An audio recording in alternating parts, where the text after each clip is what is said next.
गुरुर्ब्रह्मा गुरुर्विष्णुर् गुरुर्ब्रह्मा गुरुर्विष्णुर् गुरुर्देवो महेश्वरः गुरुर्देवो महेश्वरः गुरुसाक्षात् परब्रह्म गुरुर्साक्षात् परब्रह्म तस्मै श्री गुरवे नमः तस्मै श्री गुरवे नमः।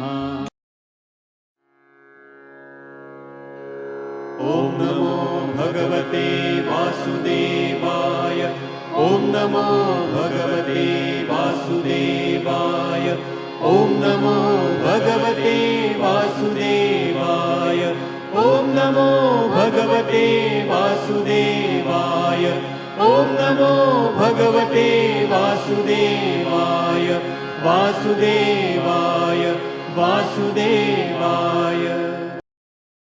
प्रेम से बोलो श्री कृष्ण भगवान की जय, भोलेनाथ भंडारी की जय।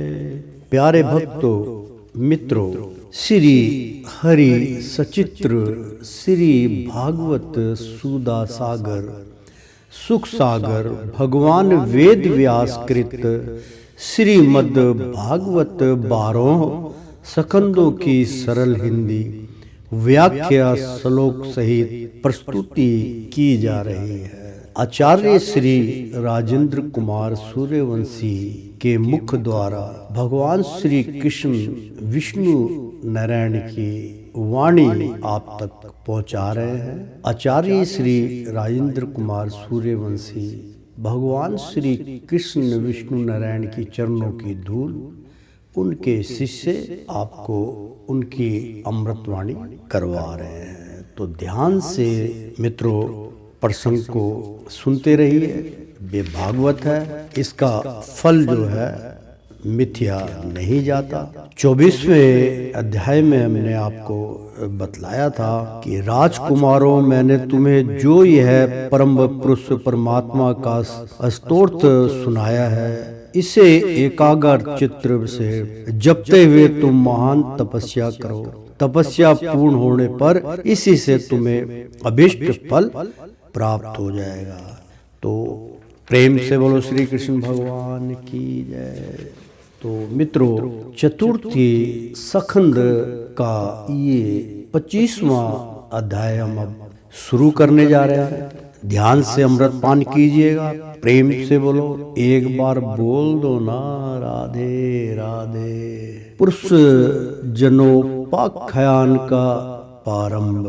श्री मैत्री जी कहते हैं, विदुर जी, इस प्रकार भगवान शंकर ने प्रचेताओं को उपदेश दिया। फिर परिचिताओं ने शंकर जी की बड़े भक्ति भाव से पूजा की। इसके पश्चात वे उन राजकुमारों के सामने ही अत्यंत अंतर्ध्यान हो गए। सबके सब प्रचेता जल में खड़े रहकर भगवान रुद्र के बताए स्तोत्र का जप करते हुए 10,000 वर्ष तक तपस्या करते रहे। इन दिनों राजा प्राचीन वही का चित्र कमर कांड में बहुत रम गया था। वो कर्म में ही व्यतीत हो गए थे, व्यस्त हो गए थे। उन्हें अध्यात्म विधा विशारद परम कृपालु नारद जी ने उपदेश दिया। उन्होंने कहा कि राजन, इन कर्मों के द्वारा तुम अपना कौन सा कल्याण करना चाहते हो? दुख के अत्यंत नाश और परमानंद की प्राप्ति का नाम कल्याण है। वह तो कर्मों से नहीं मिलता। प्रेम से बोलो श्री कृष्ण भगवान की जय।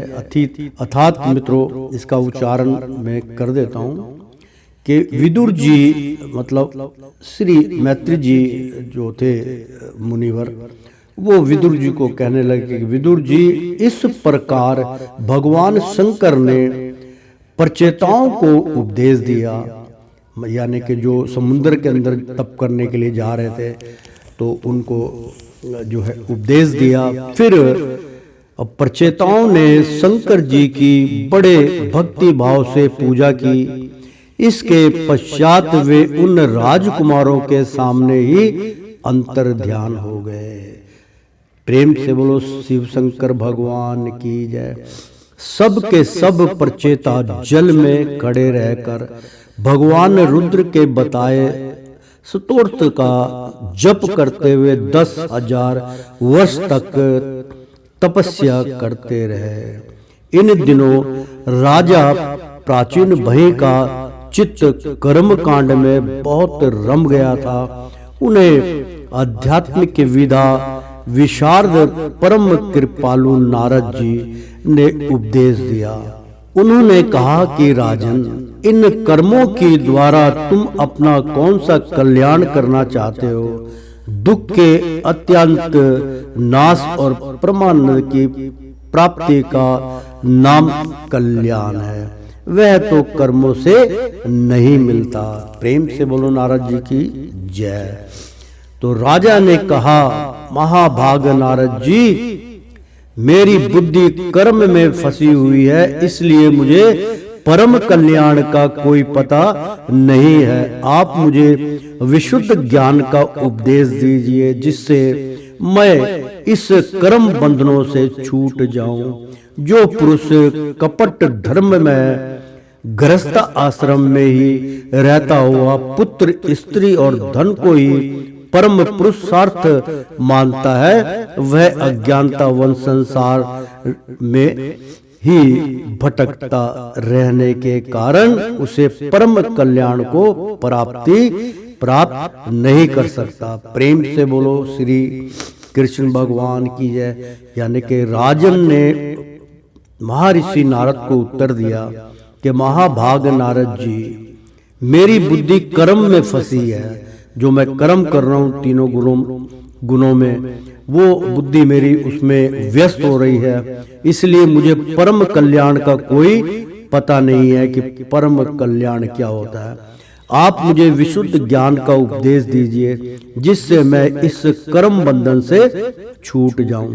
जो पुरुष कपट धर्म में गृहस्थ आश्रम में ही रहता हुआ पुत्र, स्त्री और धन को ही परम पुरुषार्थ मानता है, वह अज्ञान वंश संसार में ही भटकता रहता है, कारण उस परम कल्याण को प्राप्त नहीं कर सकता। तो प्रेम से बोलो श्री कृष्ण भगवान की जय। श्री नारद जी ने कहा, देखो देखो राजन, तुमने यज्ञ में निडरता पूर्वक जिन हजारों पशुओं की बलि दी है, उन्हें आकाश में देखो। ये सब तुम्हारे द्वारा प्राप्त हुई पीड़ाओं को याद करते हुए बदला लेने के लिए तुम्हारी बाट देख रहे हैं। जब तुम मरकर परलोक में जाओगे, तब ये अत्यंत क्रोध में भरकर तुम्हें अपने लोहे के सींगों से छेदेंगे। अच्छा, इस विषय में मैं तुम्हें एक प्राचीन मुख्य पान सुनाता हूँ। वह राजा पुरजन का चरित्र है, तुम मुझसे सावधान होकर सुनो। राजन, पूर्व काल में पुरजन नाम का एक बड़ा यशस्वी राजा था। उसका अभिज्ञात नामक एक मित्र था। कोई भी उसकी चेष्टाओं को समझ नहीं सकता था। राजा पुरजन अपने रहने योग्य स्थान की खोज में सारी पृथ्वी में घूमा, फिर भी जब उसे कोई अनुरूप स्थान ना मिला, तब वह कुछ उदास सा हो गया। उसे तरह तरह के भोगों की लालसा थी। उन्हें भोगने के लिए उसने संसार में जितने नगर देखे, उनमें से कोई भी उसे ठीक ना जाचा। एक दिन उसने हिमालय के दक्षिण तटवर्ती शिखरों पर कर्म भूमि भारत खंड में एक 9 द्वारों का नगर देखा। यह सब प्रकार के सुलक्षणों से संपन्न था। सब ओर से परकोटों, बगीचों, अटारियों, खाइयों, झरोखों और राजद्वारों से सुशोभित था और सोने चांदी तथा लोहे के सीख वाले विशाल भवनों से खचाखच भरा था। उसके महलों की फर्शें नीलम स्फटिक वैद्य मोती पन्ने और लालों की बनी हुई थी। अपनी क्रांति के कारण वह नागों की राजधानी भोगवतीपुरी के समान जान पड़ता था। उसमें जहां तहां अनेकों सभा भवन, चौराहे, सड़कें, कीड़ा भवन, बाजार, विश्राम स्थान, ध्वजा पताकाएं और मूंगे के चबूतरे सुशोभित थे। उस नगर के बाहर दिव्य वृक्ष और लताओं से पूर्ण एक सुंदर बाग था। उसके बीच में एक सरोवर सुशोभित था।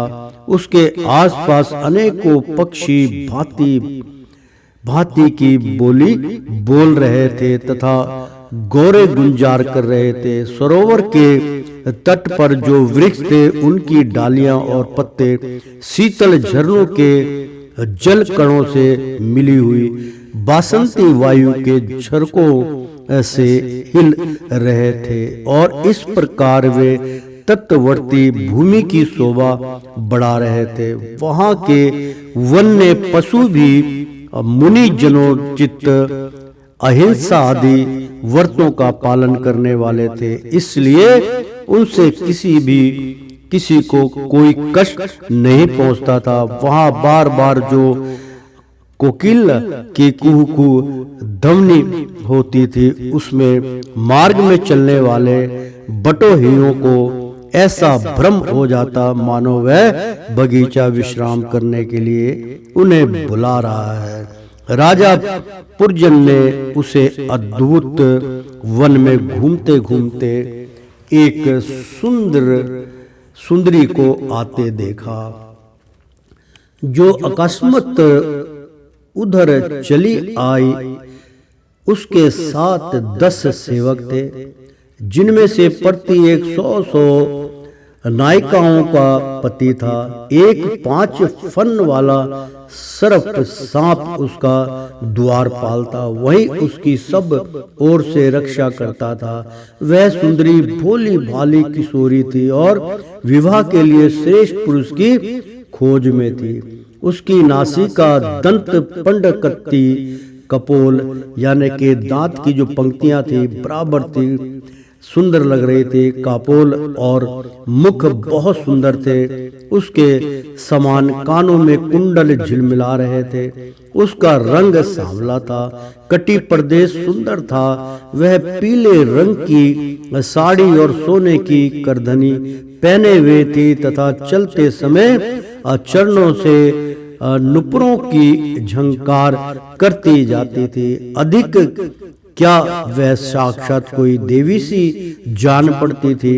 वह गजाननी बाला किशोर व्यवस्था की सूचना देने वाले अपने गोल गोल समान और परस्पर सटे हुए स्तनों को लज्जावश बार बार अंचल से ढकती जाती थी।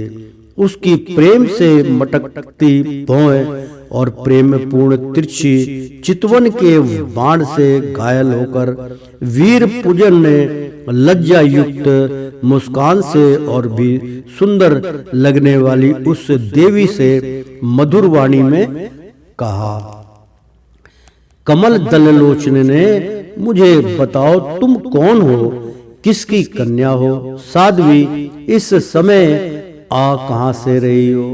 भीरू इस पुरी के समीप तुम क्या करना चाहती हो। सुपुर तुम्हारे साथ इस 11वें महान सूरवीर से सजालित ये 10 सेवक कौन है और ये सैलिया तथा तुम्हारे आगे आगे चलने वाला यह सर्प कौन है। सुंदरी तुम साक्षात लज्जा देवी हो अथवा उमा रमा और ब्रह्मण में से कोई हो कि या आप ब्राह्मणी हो या कोई उनमें से हो। यहाँ मन में मुनियों की तरह एकांतवास करके क्या अपने पति देव को खोज रही हो? तुम्हारे प्राणनाथ तो तुम उनके चरणों की कामना करती हो, इतनी सी ही पूर्ण काम हो जाएंगे। अच्छा, यदि तुम साक्षात कमला देवी हो तो तुम्हारे हाथ का कीड़ा कमल कहाँ गिर गया? सुबह के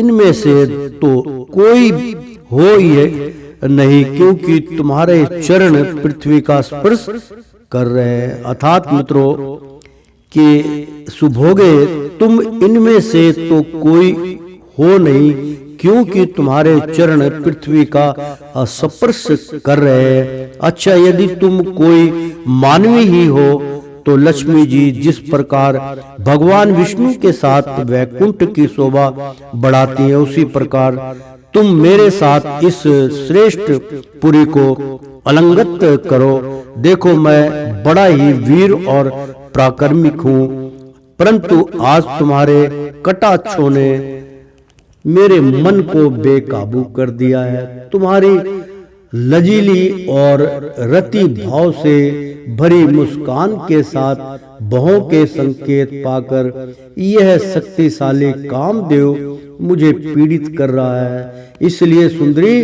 अब तुम्हें मुझ पर कृपा करनी चाहिए।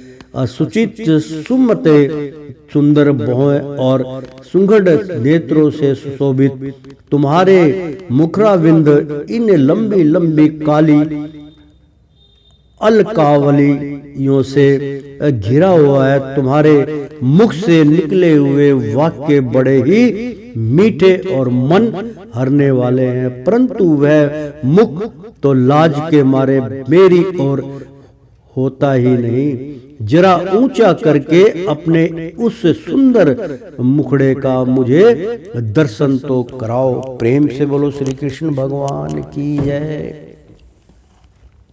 श्री नारद जी ने कहा, वीरवर, जब राजा पुरजन ने आधीर से होकर इस प्रकार याचना की, तब उस बाला ने भी हंसते हुए उसका अनुमोदन किया और भी राजा को देखकर मोहित हो चुकी थी। वह कहने लगी, नर श्रेष्ठ, हमें अपने उत्पन्न करने वाले का ठीक ठीक पता नहीं है और ना हम अपने या किसी दूसरे के नाम या गोत्र को ही जानती हैं। वीरवर, आज हम सब इस पुरी में हैं, इसके सिवा मैं और कुछ नहीं जानती। मुझे इसका भी पता नहीं है कि हमारे रहने के लिए यह पुरी किसने बनाई है। प्रियवर, ये पुरुष मेरे सखा और स्त्रियां मेरी सहेलियां हैं, तथा जिस समय मैं सो जाती हूँ यह सर्प जागता हुआ इस पुरी की रक्षा करता रहता है। शत्रु दमन आप यहाँ पधारे, यह मेरे लिए सौभाग्य की बात है। आपका मंगल हो।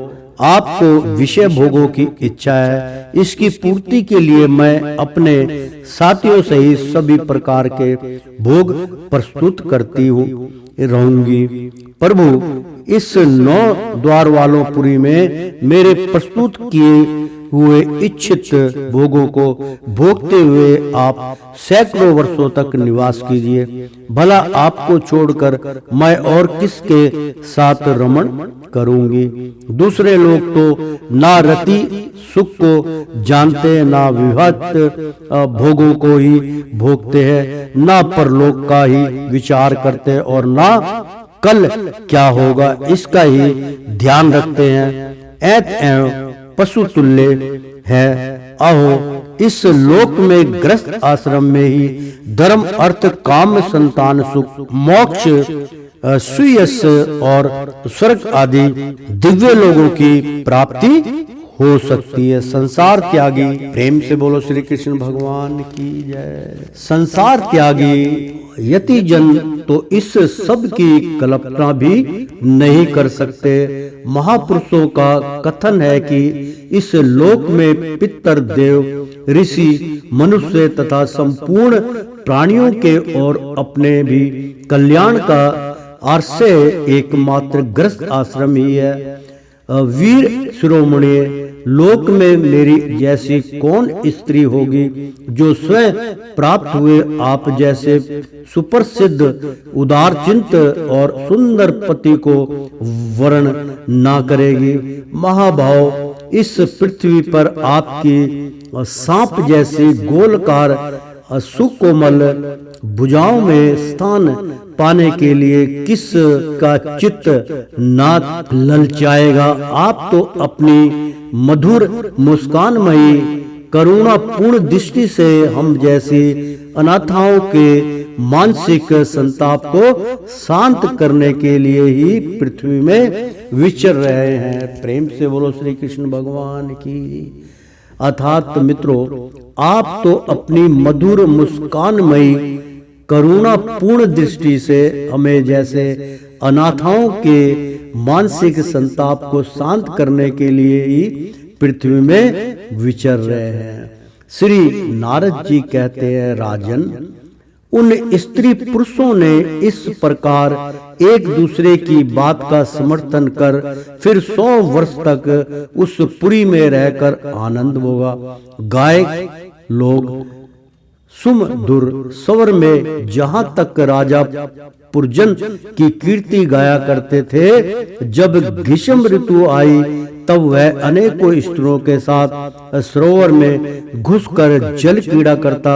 उस नगर में जो 9 द्वार थे, उनमें से 7 नगरी के ऊपर और 2 नीचे थे। उस नगर का जो कोई राजा होता, उसके पृथक पृथक देशों में जाने के लिए ये द्वार बनाए गए थे। राजन, इसमें से 5 पूर्व, 1 दक्षिण, 1 उत्तर और 2 पश्चिम की ओर थे। उनके नामों का वर्णन करता हूँ। पूरब की ओर खा धोता और अविमुखी नामक के 2 द्वार के ही जगह बनाए गए थे। उनमें होकर राजा पुरजन राजन, इनमें से 5 पूर्व, 1 दक्षिण, 1 उत्तर और 2 पश्चिम की ओर थे।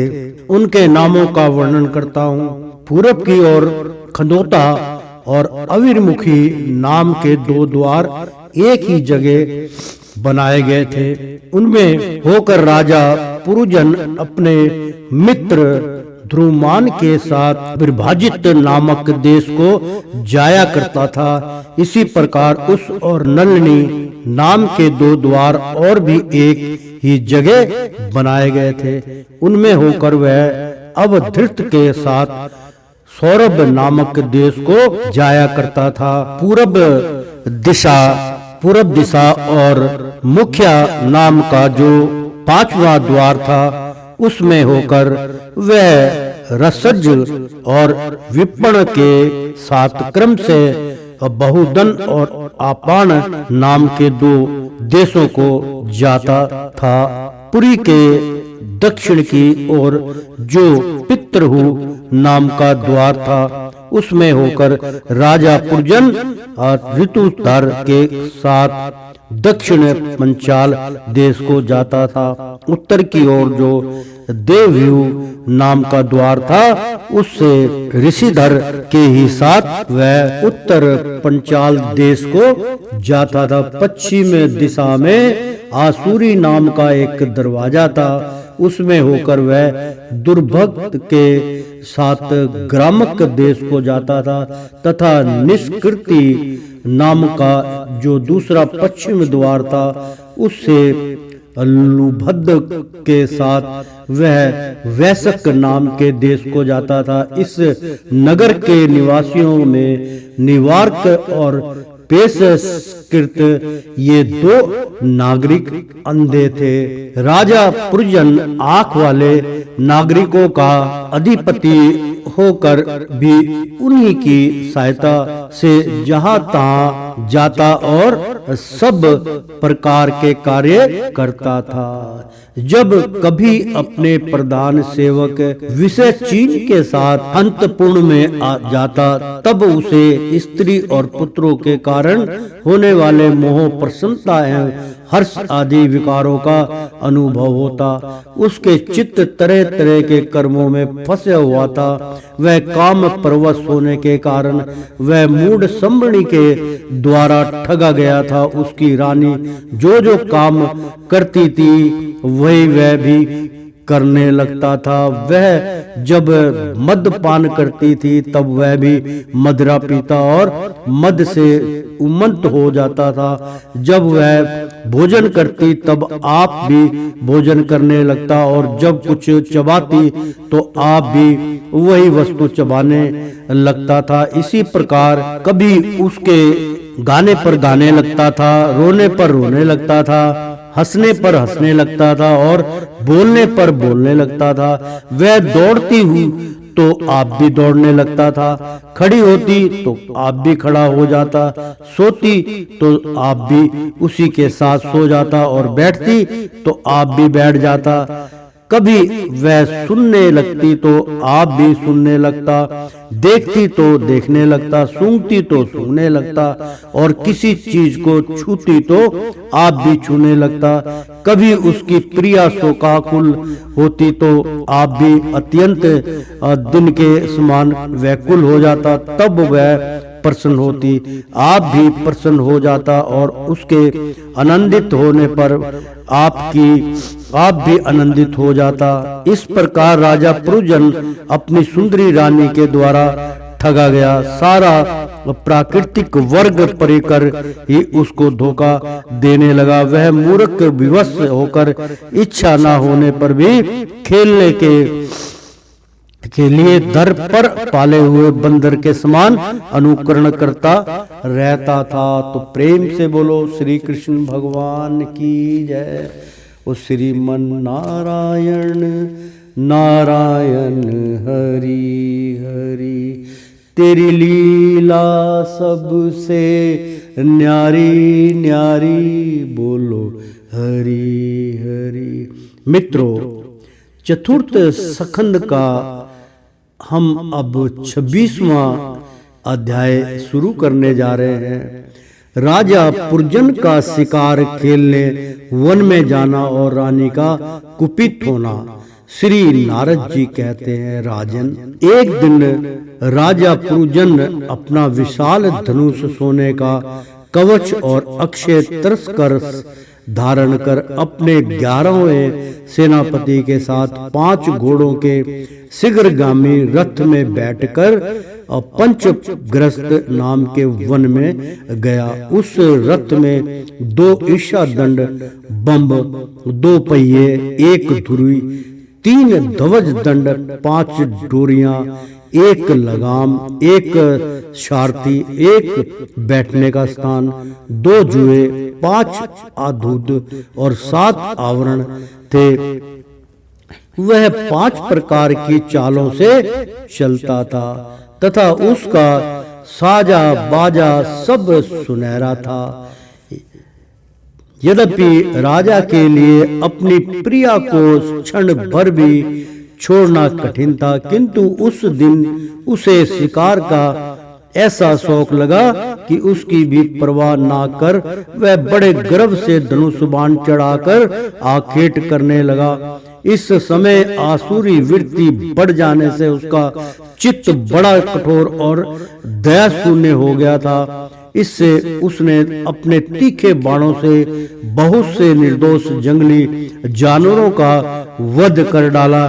जिसकी मांस में अत्यंत आसक्ति हो वह राजा केवल शास्त्र प्रदर्शित कर्मों के लिए वन में जाकर आवश्यकता अनुसार अनिपृष्ट वस्तुओं का वध करे, व्यर्थ पशुओं हिंसा ना करे। शास्त्र इस प्रकार इच्छा अड्डल प्रकृति को नियंत्रित करता है। राजन, जो विद्वान इस प्रकार शस्त्र नियत कर्मों का आचरण करता है वह उसे कर्मानुष्ठान से प्राप्ति हुई ज्ञान के कारणभूत कर्मों से लुप्त नहीं होता। प्रेम से बोलो श्री कृष्ण भगवान की जय। अर्थात मित्रों, जिसकी मांस में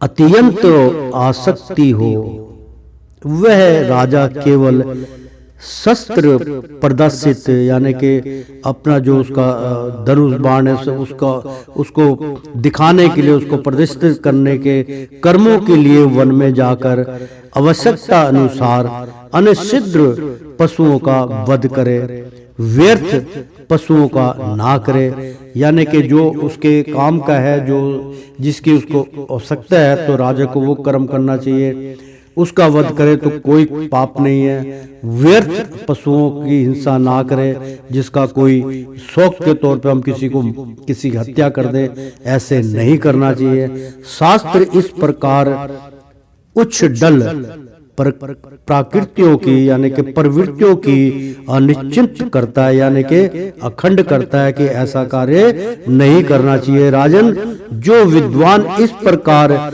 शास्त्र नियत कर्मों का आचरण करता है, वह उस कर्म अनुष्ठान से प्राप्त हुए ज्ञान के कारण भूत कर्मों से लिप्त नहीं होता। नहीं तो मन माना कर्म करने से मनुष्य अभिमान के वशीभूत होकर कर्मों में बंध जाता है तथा गुण प्रवाह रूप संसार चक्र में पढ़कर, यानी कि जो संसार का चक्र है उसमें पढ़कर विवेक बुद्धि के नष्ट हो जाने से अधम योनियों में जन्म लेता है। उसकी जो आगे पीछे की विवेक बुद्धि होगी, जो सब कुछ भूल जाता है, नष्ट हो जाता है, तो उसको अगला जन्म जो है अधम जो है वो योनियों में जाता है, जहाँ दुखी दुख है। पूजन के तरह तरह के पंखों वाले बाणों से छिन्न भिन्न होकर अनेकों जीव बड़े कष्ट के साथ प्राण त्यागने लगे। उसका वह निर्दयता पूर्ण जीव संहार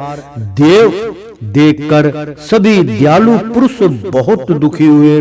वे इसे सह नहीं सके। इस प्रकार वहां खरगोश, सुअर, भैंसे, नीलगाय, कृष्ण मृग, साई तथा और भी बहुत से मेढ़े पशुओं का वध करते करते राजा पूजन बहुत थक गए। तब वह भूख प्यास से अत्यंत अशिथिल हो वन से लौटकर राजमहल में आया। वहां उसने यथा योग्य रीति से स्नान और भोजन से निवृत्त हो कुछ विश्राम करने थकान दूर की। फिर गंध, चंदन और माला आदि से सुशोभित हो सब अंगों में सुंदर सुंदर आभूषण पहने। तब उसे अपनी प्रिया की याद आई। वह भोजन आदि से तृप्त हृदय में आनंदित, मद से उन्मत्त और काम से व्यथित होकर अपनी सुंदरी मारिया को ढूंढने लगा। तो अर्थात मित्रों, वह भोजन आदि से तृप्त हृदय में आनंदित, मद से उन्मत्त और काम से व्यथित होकर अपनी सुंदरी भार्या को ढूंढने लगा, किंतु उसे वह कहीं भी दिखाई ना दी। प्राचीन भई तब उसने चित्त में कुछ उदास होकर अंतपुर की स्त्रियों से पूछा, सुंदरियों, अपनी स्वामिनी के सहित तुम सब पहले की ही तरह कुशल से हो ना? क्या कारण है आज इस धरती और इस घर की संपत्ति पहले जैसी स्वामिनी नहीं जान पड़ती? घर में माता अथवा पति प्रायण भार्य ना हो तो वह घर बिना पहिए के रथ के समान हो जाता है। फिर उसमें कौन बुद्धिमान 3 पुरुषों के समान रहना पसंद करेगा? अतः बताओ, वह सुंदरी कहाँ है जो दुख समुद्र में डूबने पर मेरी विवेक बुद्धि को पद पर जागृत करके मुझे उस संकट से उबार लेती है। स्त्रियों ने कहा, नरनाथ, मालूम नहीं आज आपकी प्रिया ने क्या ठानी है। शत्रु दमन देखिए, वे बिना बिछोने के पृथ्वी पर ही पड़ी हुई है। श्री नारद जी कहते हैं, राजन, उस स्त्री के संग से राजा पुरुजन का विवेक नष्ट हो चुका था, इसलिए अपनी रानी को पृथ्वी पर अस्त व्यस्त अवस्था में पड़ी देखकर वह अत्यंत व्याकुल हो गया। उसने दुखित हृदय से उसे मधुर वचनों द्वारा बहुत कुछ समझाया, किंतु उसे अपनी प्रेयसी के अंदर अपने प्रति प्रणय कोप का कोई चिन्ह नहीं दिखाई दिया। वह मानने में भी बहुत कुशल था, इसलिए अब पुरजन ने उसे धीरे धीरे मनाना आरंभ किया। उसने पहले उसके चरण छुए और फिर गोद में बिठाकर बड़े प्यार से कहने लगा। पुरजन बोला, सुंदरी, वे सेवक तो निश्चय ही बड़े अभागे हैं जिनके अपराध करने पर स्वामी उन्हें अपना समझकर शिक्षा के लिए उचित दंड नहीं देते। सेवक को दिया हुआ स्वामी का दंड तो उस पर बड़ा अनुग्रह ही होता है। जो मूर्ख हैं उन्हीं को क्रोध के कारण अपने हितकारी स्वामी के किए हुए उस उपकार का पता नहीं चलता। सुंदरी, दंत वाली और मनोहर भौं से शोभा पाने वाली मन स्वामिनी, अब वह क्रोध दूर करो और एक बार मुझे अपना समझकर प्रणय भार तथा लज्जा से झुका हुआ एवं मधुर मुस्कानमयी चितवन से सुशोभित अपना मनोहर मुखड़ा दिखाओ। ओ ब्रह्मपंथी के समान नीली अलकावली उन्नत नासिका और सुमधुर वाणी के कारण तुम्हारा वह मुख रविंद्र जैसे मनोमोहक जान पड़ता है। वीर पत्नी, यदि किसी दूसरे ने तुम्हारा कोई अपराध किया हो तो उसे बताओ। यदि वह अपराधी ब्राह्मण कुल का नहीं है तो मैं उसे अभी दंड देता हूँ। मुझे तो भगवान के भक्तों को छोड़कर त्रिलोकी की में अथवा उससे बाहर ऐसा कोई नहीं दिखाई देता जो तुम्हारा अपराध करके निर्भय और आनंद पूर्वक रह सके। प्रिय, मैंने आज तक तुम्हारा मुख कभी तिलकहीन, उदास, मुरझाया हुआ, क्रोध के कारण डरावना, क्रांतिहीन और स्त्रीय शून्य नहीं देखा और ना कभी तुम्हारे सुंदर स्तनों को ही शोभा और केशों से भीगा तथा बिंबा फल दृष्टत्स अंधरों को स्त्रीदंग केसर की लाली से रहित देखा। मैं वश्य नसवंश तुमसे बिना पूछे शिकार खेलने चला गया, इसलिए आवश्यक अपराधी हूँ, फिर भी अपना समझकर तुम मुझ पर प्रसन्न हो जाओ। कामदेव के विषय बाणों से अधीर होकर जो सुरदा अपने अधीन रहता है, उस अपने प्रिय पति को उचित कार्य के लिए भला कौन कमीनी स्वीकार नहीं करती। प्रेम से बोलो श्री कृष्ण भगवान की जय। मित्रों, छोटा सा उच्चारण बहुत उचित है, क्योंकि राजा लज्जित हो गए थे। राजा अपनी रानी को उदास देख के उनका मन व्याकुलता से भर गया था। वो जमीन पे लेट गए थे, क्योंकि स्त्री कोई भी हो त्रिया चरित्र होती है, उसमें ज्यादा मोह माया नहीं करनी चाहिए, तभी पश्चाताप के अलावा कुछ प्राप्त नहीं होता। तो सुनिए, मैंने आज तक तुम्हारा मुख कभी तिलकहीन, यानी कि जो बिंदी लगाती हैं, जो तिलक लगाती हैं, उससे तिलकहीन यानी कि कभी नहीं देखा। आज आपने तिलक भी नहीं लगाया तो ऐसा उदास है आप, मुरझाया हुआ चेहरा है आपका, क्रोध के कारण डरावना, क्रांतिहीन, यानी कि बहुत डरावना है कि पता नहीं क्या कर डालोगे, और स्त्री शून्य नहीं देखा। ऐसा आपका मैंने मुख और ऐसा क्रांति कभी नहीं देखा। स्त्री शून्य है आपका, तो बिल्कुल ऐसे मुरझाया हुआ चेहरा है जैसे आपके अंदर कुछ ना हो, और ना कभी तुम्हारे सुंदर सतनों को ये शोक, यानी कि जो तुम्हारे सतन है उनको शोका आंसुओं से भीगा तथा यानी कि अपने शोक से, अपने आंसुओं से तुमने उसका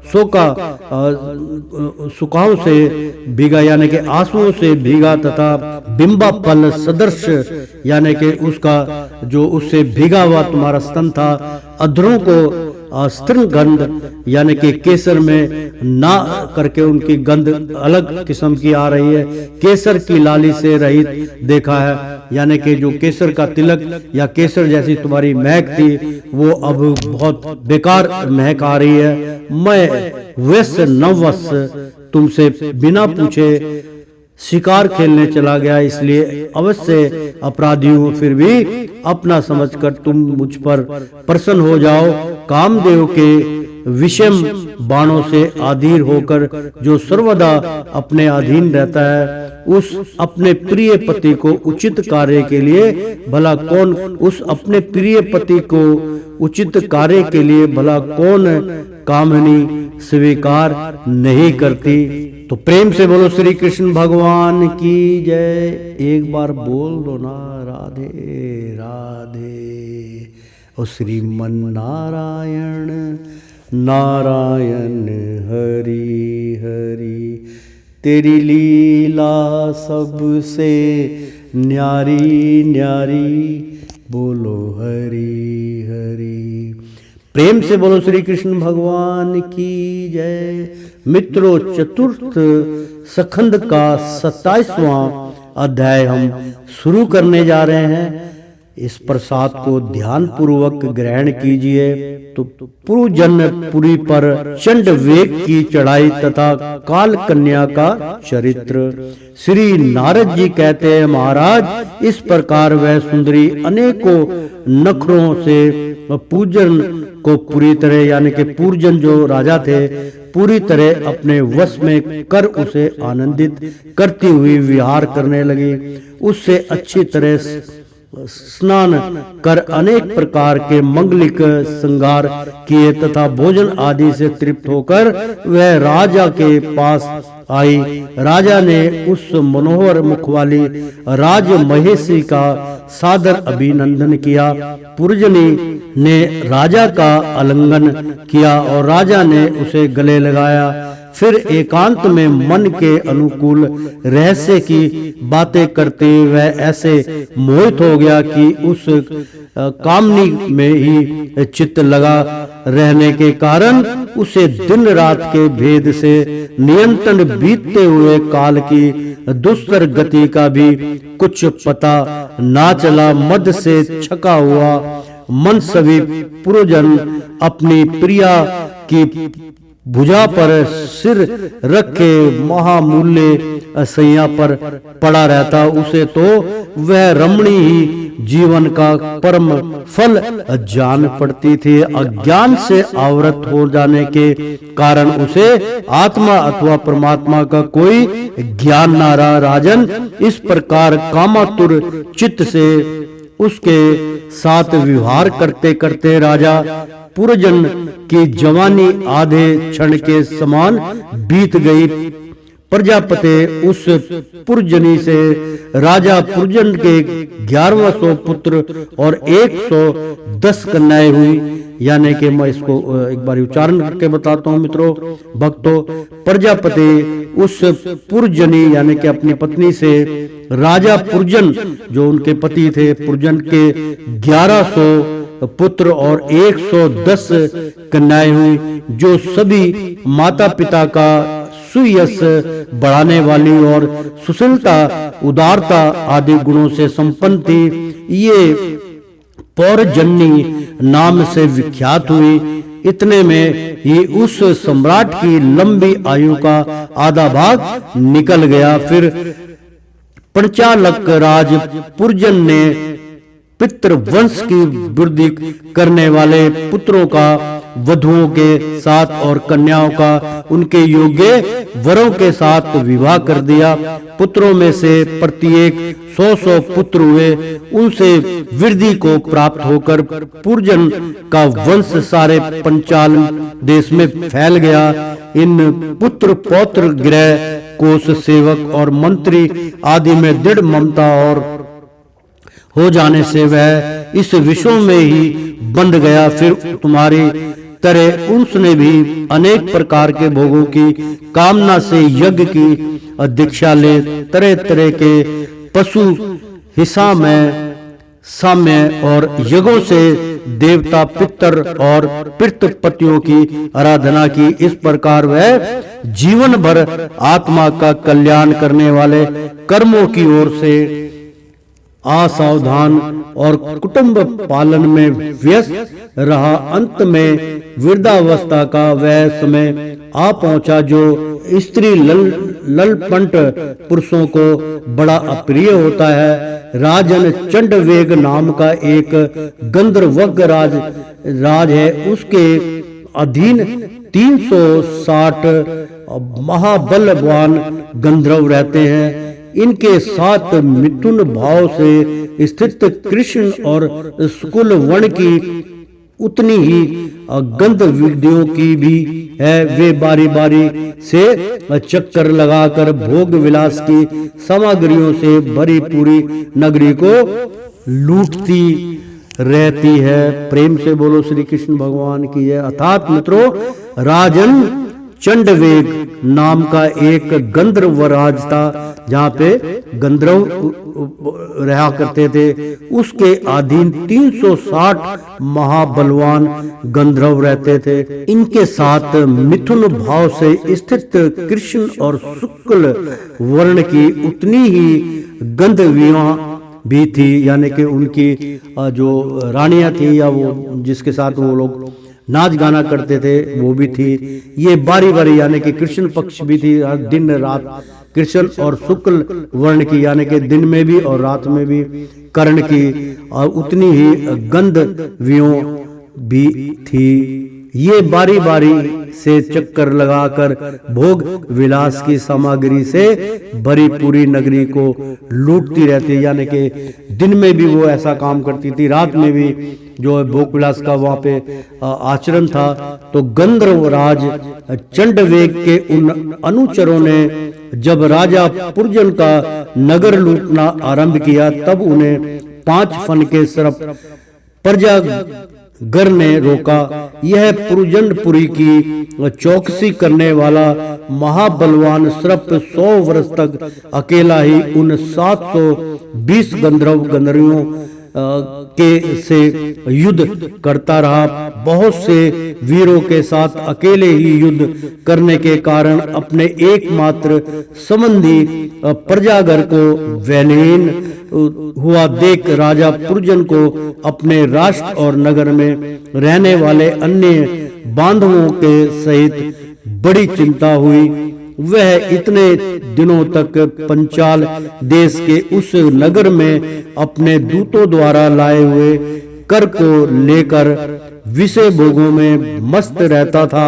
स्त्री के वशीभूत रहने के कारण इस अवश्य भावी भय का उसे पता ही नहीं चला। तो बहिष्मन इन्हीं दोनों काल की एक कन्या वर की खोज में त्रिलोकी में भटकती रही, फिर भी उसे किसी ने स्वीकार नहीं किया। वह काल कन्या जरा बड़ी भाग्यहीना थी, इसलिए लोग उसे दुर्भागा कहते थे। एक बार राजश्री पुरु ने पिता को अपने यौवन देने के लिए अपनी ही इच्छा से उसे वर लिया था कि इससे प्रसन्न होकर उसने उन्हें राज्य प्राप्ति का वर दिया था। एक दिन मैं ब्रह्मालोक से पृथ्वी पर आया तो वह घूमती घूमती मुझे भी मिल गई। तब मुझे नैष्ठिक ब्रह्मचारी जानकर भी कामातुरा होने के कारण उसने वरना चाहा। मैंने उसकी प्रार्थना स्वीकार नहीं की। इस पर उसने अत्यंत कुपित होकर मुझे यह दूसरा शाप दिया कि तुमने मेरी प्रार्थना स्वीकार नहीं की, अतः तुम एक स्थान पर अधिक देर न ठहर सकोगे। तब मेरी ओर से निराश होकर उस कन्या ने मेरी संपत्ति से नव यवन राज भय के पास जाकर उसका पति रूप से वर्णन किया और कहा, वीरवर आप में श्रेष्ठ है। मैं आपसे प्रेम करती हूँ और पति बनाना चाहती हूँ। आपके पति क्रिया हुए जीवों का संकल्प कर विफल नहीं होता, अर्थात मतलब आपके प्रति किया हुआ जीवों का संकल्प कभी विफल नहीं होता। जो मनुष्य लोग अथवा शास्त्र की दृष्टि से देने योग्य वस्तु का दान नहीं करता और जो शास्त्र दृष्टि से अधिकारी होकर भी ऐसे दान नहीं लेता, वे दोनों ही दुराग्रही और मूढ़ हैं, शोचनीय है। वृद्ध, इस समय मैं आपकी सेवा में उपस्थित हुई हूँ, आप मुझे स्वीकार करके अनुग्रहित कीजिए। पुरुष का सबसे बड़ा धर्म दोनों पर दया करना ही है। प्रेम से बोलो श्री कृष्ण भगवान की जय। काल कन्या की बात सुनकर यमनराज ने विधाता का एक गुप्त कार्य कराने की इच्छा से मुस्कुराते हुए उससे कहा, मैंने योग दृष्टि से देखकर तेरे लिए एक पति निश्चय किया है। तू सबका अनिष्ट करने वाली है, इसलिए किसी को भी अच्छी नहीं लगती और इसी से लोग तुझे स्वीकार नहीं करते। अतः इस कर्म जनित लोग को तू अलक्षित होकर बलात्कार से भोग। तू मेरी सेना लेकर जा, इसकी सहायता से तू सारी प्रजा का नाश करने में समर्थ होगी, कोई भी तेरा सामना ना कर सकेगा। यह प्रज्वार नाम का मेरा भाई है और तू मेरी बहन बन जा। तुम दोनों के साथ मैं व्यक्त गति से भयंकर सेना लेकर सारे लोक में विचारूंगा। प्रेम से बोलो श्री कृष्ण भगवान की जय। ओ श्रीमन नारायण नारायण हरि हरि। ओ तेरी लीला सबसे न्यारी न्यारी, बोलो हरि हरि। ओ श्रीमन नारायण नारायण हरि हरि। प्रेम से बोलो श्री कृष्ण भगवान की जय। एक बार बोल दो ना।